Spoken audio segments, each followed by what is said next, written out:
y también es un gusto ver muchas desconocidas, porque eso habla de que hay gente que está viniendo a la iglesia. También veo allá compañeros de estudios, a los dos, a él y su esposa, un gusto verlos también, y doy gracias a Dios desde luego por el tiempo que tenemos para meditar en su palabra.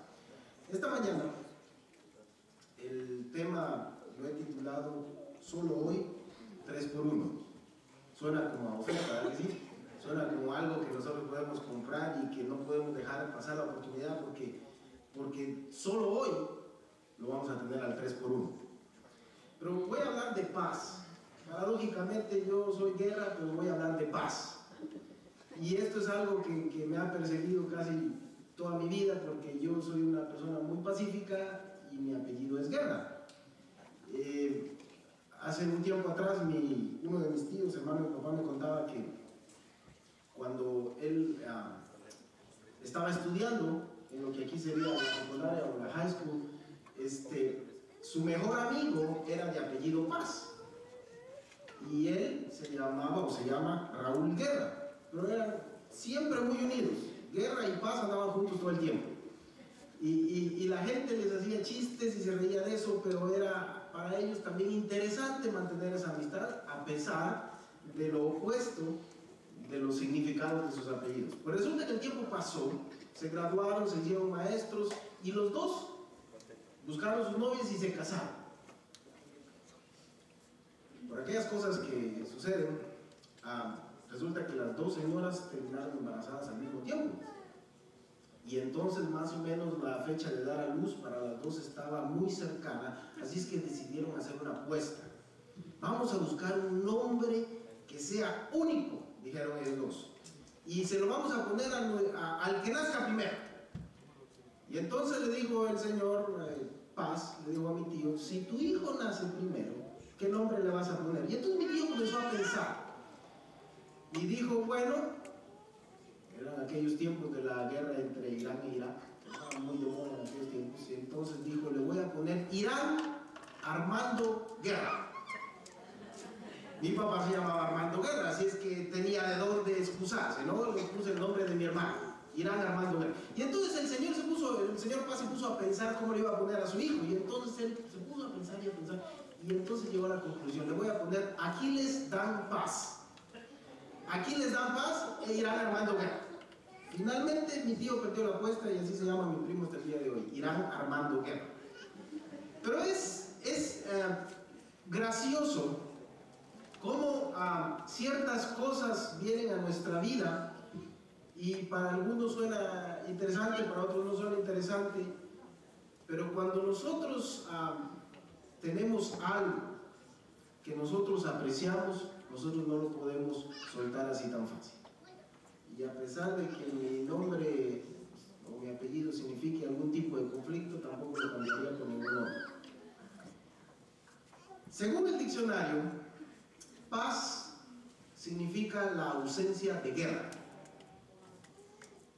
Ausencia de guerra. O sea que si yo no estuviera aquí, no hablaríamos de paz. Pero la pregunta que yo quiero que ustedes piensen es: ¿qué estaríamos dispuestos nosotros a dar por tener paz? ¿Qué precio estaríamos dispuestos a pagar por tener paz? Recuerdo algunas historias de personas allá en El Salvador cuando estaban viviendo la guerra.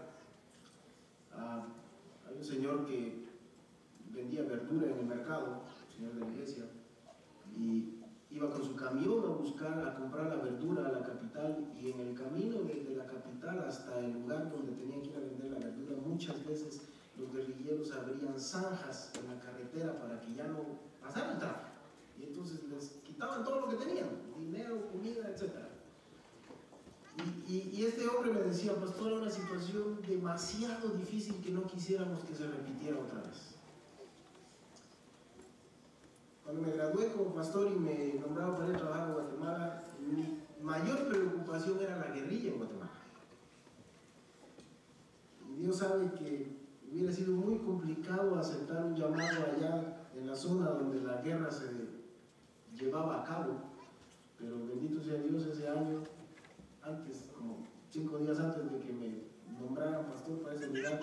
firmaron la paz. Y yo decía, bendito eres Señor, porque ya estaba un poquito complicado aceptar ir a trabajar allá. Pero todos ponemos un precio diferente de acuerdo a nuestra necesidad. Por ejemplo, he conocido muchos matrimonios que no la pasan muy bien, que digamos, y que en medio de sus conflictos, que a veces son demasiado repetitivos o a veces se prolongan por muchos años, entonces llega el momento en que las personas dicen, yo solo quisiera tener un poquito de paz, daría cualquier cosa por tener paz en mi casa. No estamos hablando ahora de guerra entre un bando y otro bando, estamos hablando entre dos personas ahora. Y la gente daría cualquier cosa por tener un poco de paz. A veces es en el trabajo. A veces hay personas que se la pasan muy mal en el trabajo, que hay personas que las están molestando todo el tiempo y dicen, yo quisiera trabajar en paz. El precio que nosotros estaríamos dispuestos a pagar depende de nuestra necesidad. Nosotros no vivimos en conflicto acá. Aunque sabemos que este país sostiene un par de guerras por allí en otro lugar, nosotros no estamos sufriendo la guerra en este lugar. Tal vez sufrimos algún tipo de consecuencia económica, pero no tenemos el conflicto aquí con nosotros. Pero los pueblos que tienen el conflicto allá, que reciben las bombas, que reciben las balas, que reciben todo tipo de cosas en este tipo de guerras, estarían dispuestos a pagar más de lo que nosotros estamos dispuestos a pagar. No les importaría que su economía estuviera 10 veces peor que la de nosotros, siempre y cuando tuvieran paz. La palabra paz en el griego es una palabra interesante. Cuando estaba estudiando para preparar este tema,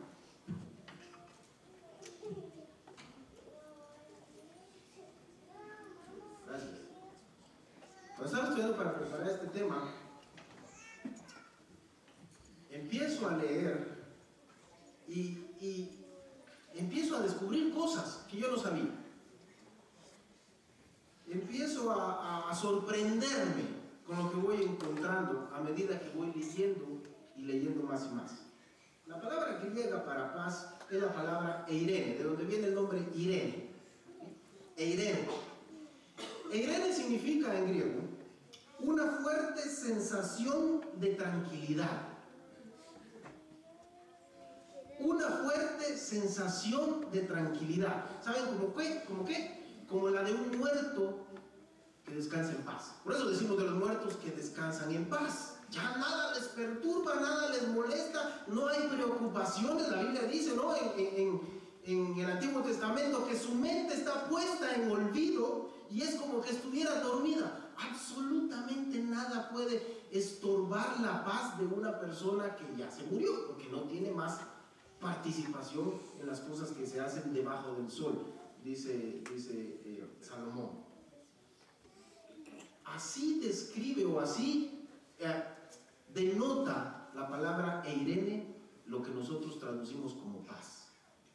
Recuerdo que un amigo un día estábamos en la universidad y pues nos mandaron a nuestros dormitorios y en la noche, y él estaba ahí conversando con su novia. Pues, me dijo, yo me voy a quedar un par de minutos más hasta que me vuelvan a mandar al dormitorio. Yo le digo, bueno, dile a tu novia que le deseo que descanse en paz. ¡En paz no!, me dijo. Bueno, entonces que tenga pesadilla, le dije yo. Porque él entendió que era como que yo le estaba deseando la muerte. Eso es el sentido que da la palabra eirene para la traducción que nosotros tenemos como paz. La paz es un estado que todos deseamos de alguna manera. La paz es un estado de calma, libre de estrés y ansiedad. Es algo que solo se logra cuando se ha establecido una comunión con Dios y cuando se vive una relación de pacto, reconociendo quién es Él y quiénes somos nosotros. Ahora, nosotros podríamos hablar de paz, pero hay paz en el alma a pesar de que tenemos problemas a nuestro alrededor, a pesar de que tenemos problemas en la casa, a pesar de que tenemos problemas en el trabajo, en la escuela, o incluso aquí dentro de la iglesia. A a pesar de que estuviéramos en guerra, hay personas que saben vivir en paz porque han establecido una relación con Dios, y ese es el tipo de paz del cual la Biblia está hablando. Y cuando Pablo aquí en Filipenses, vamos a leerlo, capítulo 4, nos habla de paz, está hablando de este tipo de paz. De ese tipo de paz que no lo perturba ninguna otra cosa que está a nuestro alrededor, porque es una paz que solamente viene de Dios. Capítulo 4, versículos del 4 en adelante. Regocijaos en el Señor, estoy hablando en Filipenses capítulo 4, versículo 4. Regocijaos en el Señor siempre. Y otra vez digo, regocijaos. Vuestra gentileza sea conocida en todos los hombres. El Señor está cerca. Por nada estéis afanosos, sino sean conocidas vuestras peticiones delante de Dios en toda oración y ruego con acción de gracias. Y la paz de Dios, que sobrepasa todo entendimiento, guardará vuestros corazones y vuestros pensamientos en Cristo Jesús. La paz de Dios, que sobrepasa todo entendimiento, guardará vuestros corazones en Cristo Jesús. ¿Cuántos quisiéramos ese tipo de paz? Yo sí quisiera tener ese tipo de paz. Que no me importaran las cosas que pasan a mi alrededor, yo estaría feliz, porque dice que ese tipo de paz es un estado libre de ansiedad y de estrés. En nuestro tiempo es muy común escuchar que la gente se mantiene estresada, pero dice que el estado de paz del que habla la Biblia es un estado libre de estrés y ansiedad. Cuando después de confesar nuestros pecados encontramos esa paz, entonces hemos encontrado la paz de Dios. Esa es la paz que sobrepasa todo el entendimiento. Pero una de las cosas que me llamó la atención es que a medida que seguía leyendo, me encuentro con que Eirene también puede ser traducido como prosperidad. Y entonces vuelvo al texto y vuelvo a leer el texto. Vamos a leer otra vez. Capítulo 4 de Filipenses, versículo 4 en adelante. Regocijaos en el Señor siempre. Otra vez digo, regocijaos. Vuestra gentileza sea conocida de todos los hombres. El Señor está cerca. Por nada estéis afanosos, sino sean conocidas vuestras peticiones delante de Dios en toda oración y ruego con acción de gracias. Y ahora, versículo 7, en vez de paz, pensemos en prosperidad. Y la prosperidad de Dios, que sobrepasa todo entendimiento, guardará vuestros corazones y pensamientos en Cristo Jesús. ¿No les llama la atención? ¿A quién no le gustaría ser próspero? Yo nunca he escuchado a una persona que sea próspera que se queje de su prosperidad. Bueno, había un señor allá en Jalapa, si alguien sabe dónde queda Jalapa, en Guatemala, que él era rico y decía, alguna vez yo quisiera ser pobre para saber qué se siente. Pero tal vez es la única persona de quien yo he sabido que se queja de ser próspero. Es más, él no se quejaba, solo pensaba cómo sería ser pobre. Se dice que en el mundo solo el 8% de la población es próspera o rica. Fíjense bien, 8%. Y el artículo que menciona estas cifras, dice muchas razones por las que uno puede entender quién es una persona rica, pero yo les voy a mencionar dos, a ver si nosotros podemos entenderlo muy sencillo. Una persona rica que está dentro de ese 8%, fíjense bien, tiene por lo menos $200 en el banco. ¿Está difícil? No tanto, ¿verdad? Creo que está fácil. Una persona rica que está dentro de ese 8% come 3 veces al día. O sea que si usted tiene en el banco por lo menos $200 y come 3 veces al día, considérese dentro del 8% de los ricos de este mundo.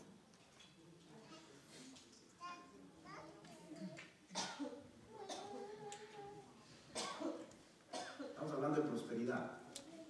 El problema es que a veces nosotros pensamos en prosperidad cuando tenemos demasiada abundancia. Y no es nuestra culpa, tal vez. El mundo va de esa manera. Este es un mundo en el que nosotros todos los días somos bombardeados, ya sea en la televisión, en el internet, en el camino, miramos las vallas publicitarias y todo nos impulsa a pensar en más, en querer tener más. ¿Sí? Los padres están hablando con sus hijos y y les están hablando de las carreras que deben estudiar y terminar en la universidad, dicen ellos, la frase que utiliza, para que salgas adelante. Pero el interés es que tenga más. ¿Sí? Yo nunca he escuchado a un padre que le diga a su hijo, yo quiero que termines una carrera en la universidad para que vayas a servir. Nunca he escuchado a alguien que diga eso.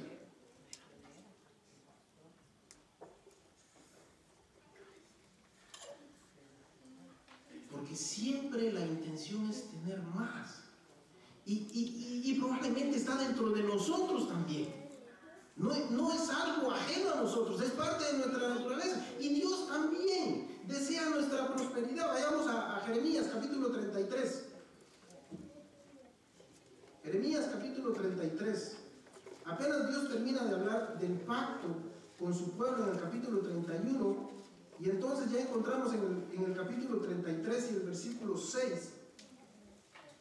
Que Dios le dice a su pueblo: he aquí yo les traeré sanidad y medicina, y los curaré, y les revelaré, ¿qué cosa dice? Abundancia. ¿De qué? De paz y de verdad. Lo interesante es que aquí en el hebreo utiliza la palabra shalom, que todos nosotros sabemos que es un saludo de los judíos y que significa paz. Es un deseo de paz. Esa es la palabra equivalente a Irene en griego. Y el traductor aquí, en esta versión, dice abundancia de paz, pero es una sola palabra: shalom. Él sabe que la palabra shalom en este caso significa prosperidad. Sabe que también la palabra significa paz. Entonces él dice que yo les voy a traer, él está interpretando que Dios está diciendo yo les voy a traer abundancia de paz. Pero en la Nueva Versión Internacional dice yo les voy a traer prosperidad. Y Dios desea que seamos prósperos. ¿Acaso no dice tercera de Juan 2, texto muy conocido por todos nosotros los adventistas: amado, yo deseo que seas prosperado en todas las cosas y que tengas salud, así como ¿qué? Como prospera tu alma. Dios desea que seamos prosperados, y no solamente espiritualmente, sino también materialmente. Es un deseo de Dios. Ese era el deseo de Dios con el pueblo de Israel. Y eso es lo que Pablo está diciendo aquí en Filipenses 4. Y la paz, o también podríamos entender, y la prosperidad de Dios que sobrepasa todo entendimiento, guardarán vuestros corazones en Cristo Jesús. A veces no entendemos cómo las cosas suceden. A veces no entendemos cómo llegamos a tener lo que tenemos. A veces no entendemos cómo terminamos de estudiar. A veces no entendemos cómo nuestros hijos terminan de estudiar.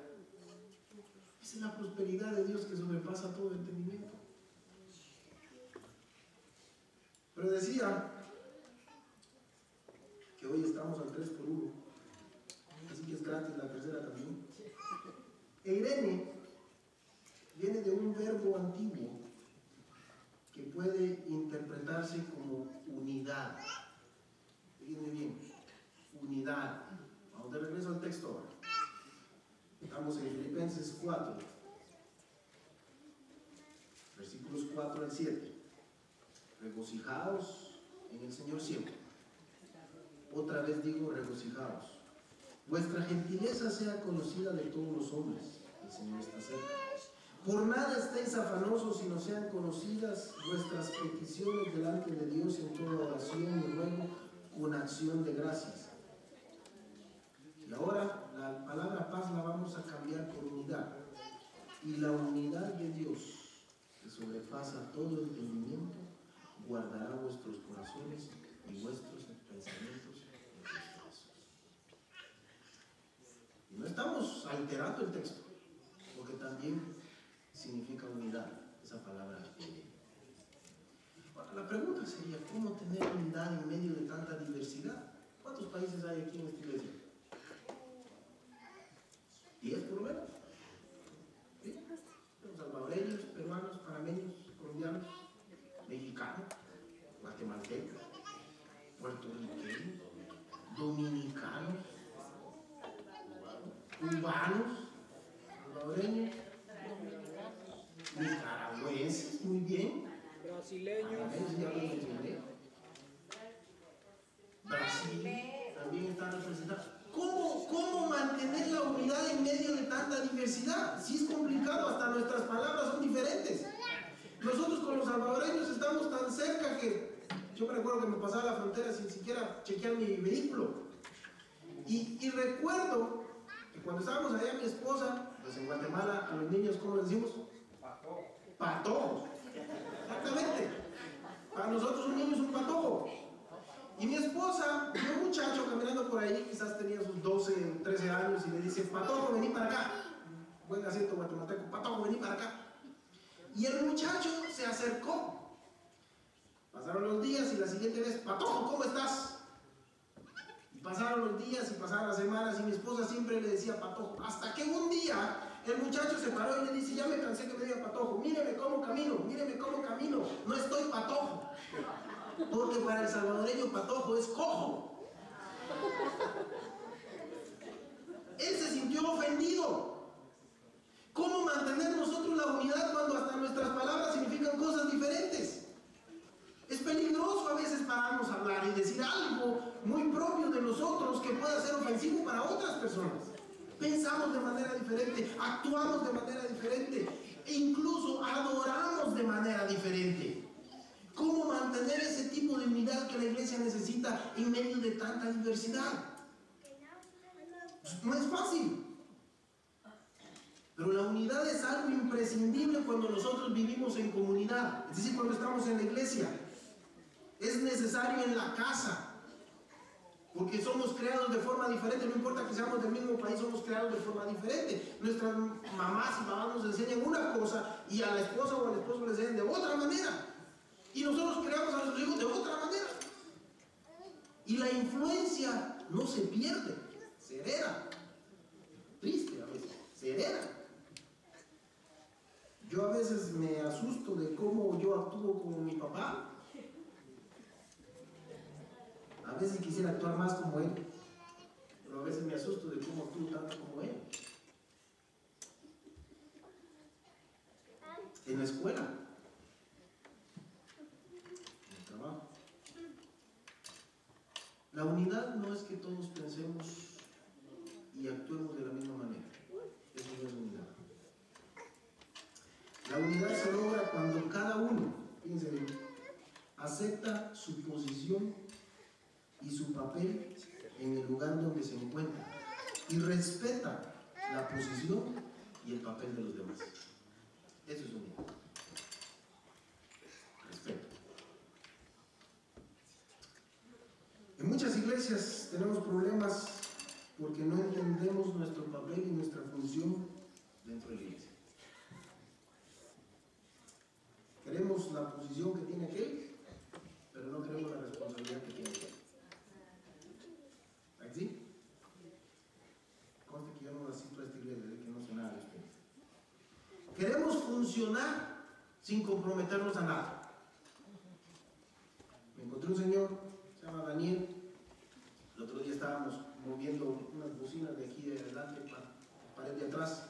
Y él, muy activo, llevó él mismo, compró los cables que se necesitaban y entonces dijo, empezó a liderar a todo el mundo que estaba ahí. Dijo: ustedes pasan para acá, y ustedes aquí, y ustedes van a desmontar las bocinas, y ustedes lo van a montar allá. Y todo el mundo estaba siendo dirigido por Daniel. Así es que yo me le acerqué y le digo: Daniel, tú podrías ser un buen diácono. No me gusta eso. Bueno, entonces el jefe de diáconos, no me dijo. A mí que me digan que haga, pero yo no quiero comprometerme con nada.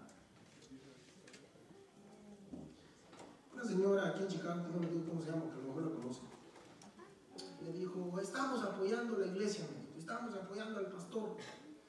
¿Y qué hacen? Bueno, pues estamos haciendo aquí, estamos haciendo allá. Bueno, ¿y por qué no te ofreces para ser diaconisa o para ser directora de Dorcas o de joven? No, eso no quiero. Que a mí me gusta andar de iglesia en iglesia, entonces ya no. Le digo yo: ¿y por qué te gusta andar en diferencia? Ay, porque me gusta disfrutar de la programación de las otras iglesias. Le digo: ¿y quién crees que hace la programación de las otras iglesias? Las personas que están comprometidas con esa iglesia. No es posible que nosotros pensemos que podemos hacer lo que se nos da la gana. No es posible. Es más, no es posible que nosotros andemos por ahí diciendo, porque hay una señora que conocí y me dice: ay, dice, yo me siento tan agradecida con el Señor. ¿Y qué hace? ¿Qué hago para qué? Para mostrar el agradecimiento. No. No es posible que nosotros pensemos que estamos viviendo en unidad, que estamos viviendo un estado de agradecimiento a Dios y no hacemos nada. No es posible eso. Y el compromiso. Tampoco es posible que nosotros pensemos que podemos servir sin comprometernos, porque el verdadero servicio requiere compromiso. Requiere compromiso. Eso no es discutible. No es discutible. De lo contrario, si tú crees que vas a servir sin comprometerte, te estás sirviendo a ti mismo y no a Dios. Porque el Señor de esta iglesia se comprometió a salvarnos y lo hizo, y quiere de ti exactamente lo mismo, compromiso. Unidad no es que todos pensemos igual o que actuemos de la misma manera. Unidad es que estemos de acuerdo para el servicio del Señor. Qué diferente sería si cada uno respetara la posición que este año que viene tendrá y que funcione comprometido con el Señor de la iglesia. Tendríamos una iglesia ideal donde todos disfrutarían desde el primer momento en que pisan aquí la entrada hasta el último minuto en que salen de este edificio. Amén. Todo el mundo disfrutaría eso.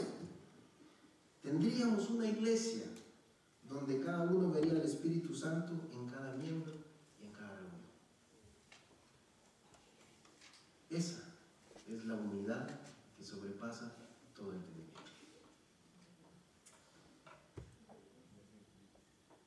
Vayamos a Juan capítulo 14 y el versículo 27, texto que también todos debemos conocer.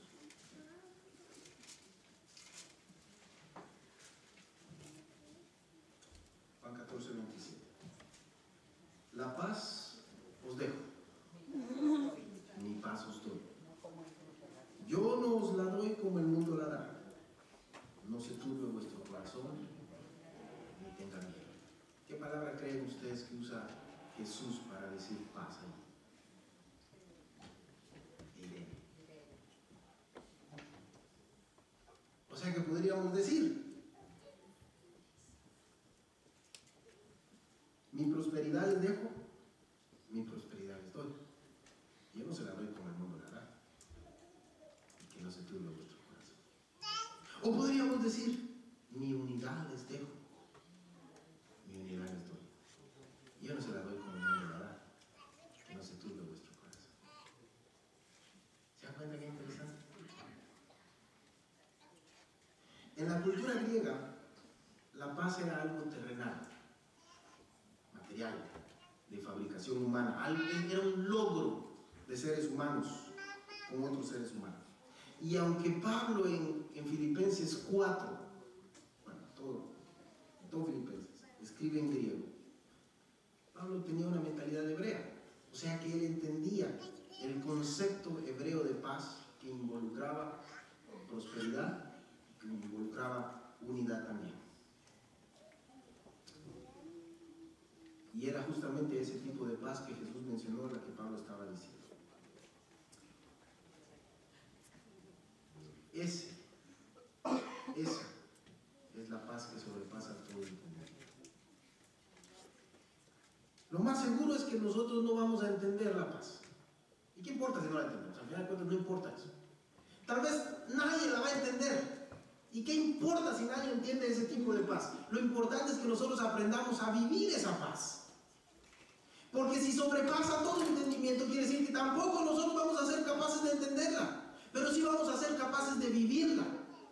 Porque como dije hace un momento, este tipo de paz es el resultado de una relación con Cristo Jesús. Este no es el tipo de paz de un ser humano que fue y medió en un conflicto por allá en otro país. Ese no es el tipo de paz que un matrimonio va y consigue después de concertar varias citas con un consejero matrimonial. No es el tipo de paz que una familia necesita entre padres e hijos tal vez, o que logran ellos entre padres e hijos. Es el tipo de paz que solamente se obtiene como resultado de una relación con Cristo Jesús. Porque es una paz que sobrepasa todo entendimiento. No encontramos cómo sucede, pero sí lo podemos experimentar. Ese es el tipo de paz que Jesús dijo: yo les voy a dar mi paz, no como el mundo la da, porque el mundo nos va a dar muchas opciones. El mundo nos va a dar cosas para hacer. El mundo nos va a ofrecer terapias.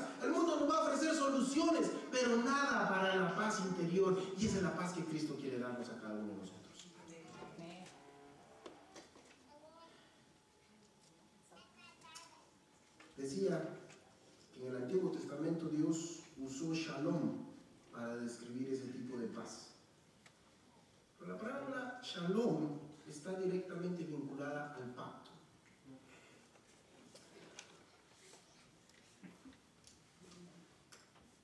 Y para que nosotros entendamos esto, tenemos que pensar un momento en el pacto. Dios hizo un pacto con Abraham, que es el que se considera el primer pacto, aunque haya habido otros antes, pero no es el que está registrado.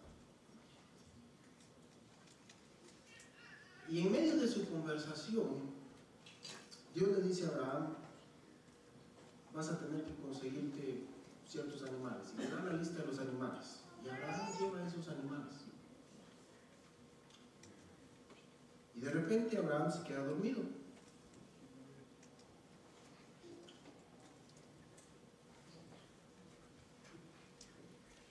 Cuando despierta, solo ve que hay una llama, o más bien una nube de humo, que se pasea por en medio de los animales que están partidos por la mitad. En las culturas anteriores se establecían pactos haciendo sacrificios con algún tipo de animal. Lo interesante era que los pactos se hacían entre dos personas, en este caso. Podrían ser países, podrían ser naciones, en este caso eran dos personas. Y la idea de partir los animales por la mitad era que quedara en la mente bien, de una forma vívida, lo que iba a suceder, lo que le iba a suceder a aquella persona que fallara en el pacto. Es decir, que iba a ser partido por la mitad. Esa era la idea. Cuando Abraham despierta y él ve la nube de humo que está pasándose por en medio de los animales partidos por la mitad, ¿saben qué sucedió con él? Sintió eirene en su corazón y en su mente, porque era Dios el que estaba pasando por en medio de los animales partidos. ¿Qué quiere decir esto? Dios estaba estableciendo un pacto con Abraham y le estaba diciendo: mira, Abraham, esto es lo que va a suceder si uno de nosotros falla en el pacto. Pero todos nosotros sabemos que Dios no puede fallar. En todo caso era el hombre el que iba a fallar y estaba listo para fallar, como siempre estamos nosotros. Pero Dios le estaba diciendo: ¿sabes qué, Abraham? Tú no te preocupes, descansa, duerme en paz, siéntete tranquilo, porque si algo falla en el pacto, ¿sabes quién va a morir? Ese soy yo. Y Dios lo cumplió al enviar a su hijo a morir en la cruz del Calvario. Cuando tú y yo entramos en una relación cercana con ese Dios que estuvo dispuesto a pagar por tu pecado y por el mío, entonces Eirene es una realidad en nuestro corazón. Hay paz, y es una paz que no se puede entender porque sobrepasa todo entendimiento.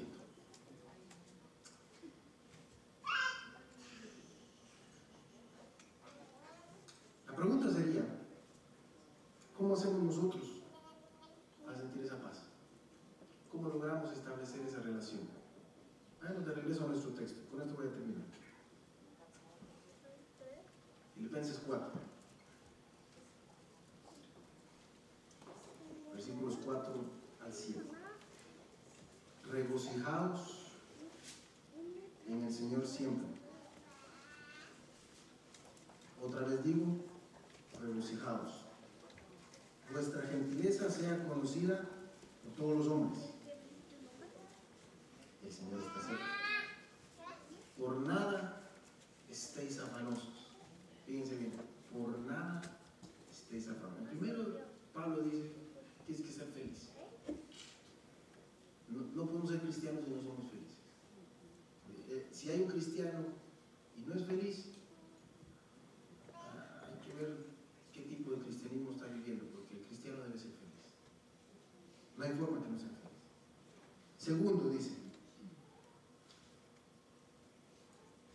por nada, versículo 6, por nada estéis afanosos. ¿Qué dijo Jesús en Mateo 6? ¿No miran los pajaritos? no siembran ni cosechan, pero todos los días comen. Es el Señor quien nos alimenta. Y los lirios del campo, dicen, y Salomón con todas sus glorias se vistió tan hermoso como uno de ellos. Y es Dios quien nos viste. Así que no se preocupen por lo que van a comer o vestir. Basta a cada día su propio afán. Busca primeramente el reino de Dios y su justicia. Entonces estas cosas, dicen, van a llegar a nosotros. Por nada estéis afanosos. Y sigue diciendo, fíjense bien, eso es para lograr Irene. Sigue diciendo, sino sean conocidas vuestras oraciones delante de Dios con toda oración y ruego. En otras palabras, tener comunión con Dios a través de la oración, presentarle nuestros temores, aquello que nos causa afán o ansiedad, entonces lo vamos a presentar a Dios. Pero me llama la atención aquí cómo termina el versículo 6, con acción de gracias. ¿Gracias de qué si no ha recibido nada? La Nueva Versión Internacional dice, y denle gracias. Pablo está diciendo, presenten sus peticiones al Señor con ruego y denle gracias. El estar agradecidos es una bendición, porque nosotros no sabemos ser agradecidos. Hay personas que hacen muchas, por ejemplo, aquí están los muchachos allá haciendo que se grabe lo que estamos diciendo acá, o están poniendo las cosas, los signos acá, poniendo la música, está la hermana que toca el piano, pero a veces nunca le decimos gracias. No decimos gracias por lo que está haciendo. No le decimos gracias a la maestra por habernos enseñado la clase, o al maestro que enseñó de este lado. Nosotros no sabemos ser agradecidos. Y eso es lo que Pablo está tratando de enseñarnos aquí. Hagan todo lo que tienen que hacer, comuníquense con el Señor y denle gracias. Gracias, ¿por qué? Gracias porque por lo menos pueden tener a alguien a quien presentarle sus oraciones. Gracias por lo que ya se hizo con anterioridad. Gracias porque las cosas no se tratan solo de asuntos materiales, sino de asuntos espirituales, algo que nosotros no podríamos cumplir. Gracias por lo que Dios ya ha hecho con nosotros. Eso es lo que Pablo está tratando de enseñarnos. Y esto es una realidad. Cuando nosotros somos agradecidos, cosas cambian en nuestra vida. Las cosas cambian en nuestra vida. Abraham dedicó su vida al servicio de Dios después de que hizo un pacto con él. Entendió, sintió Irene en su corazón y dedicó su vida para siempre a Dios. ¿Qué pasó con la mujer pecadora? Sus pecados fueron perdonados, y ¿qué hizo? No le importó que la gente la viera y que ella fuera la única que captaba las miradas de todo el mundo. Fue y se postró a los pies de Cristo Jesús y le sirvió. Zaqueo, después de que encontró el perdón, que dijo, la mitad de mis bienes voy a darle a los pobres, y si en algo he defraudado a alguien, se lo voy a devolver 4 veces.